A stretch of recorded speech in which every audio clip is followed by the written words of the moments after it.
येशूचा पहिला चमत्कार. योहान 2:1-11.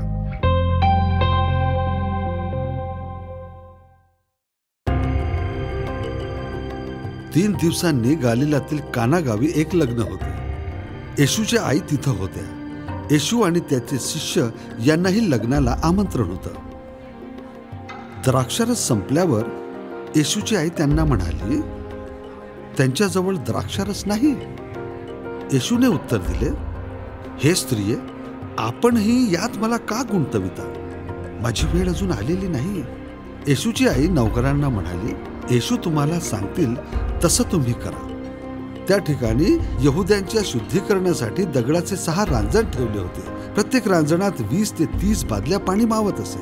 येशू नौकरांना म्हणाले, हे रांजण पाण्याने भरा. मग नौकरांनी ते रांजण काठोकाठ भरले.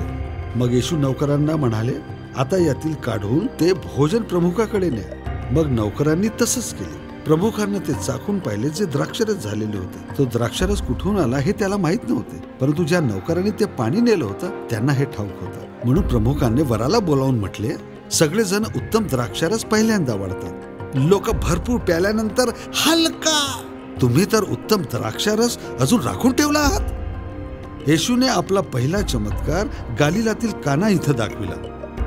त्यांनी आपली महिमा प्रगट केली आणि त्यांच्या शिष्यांनी त्याचवर विश्वास ठेविला.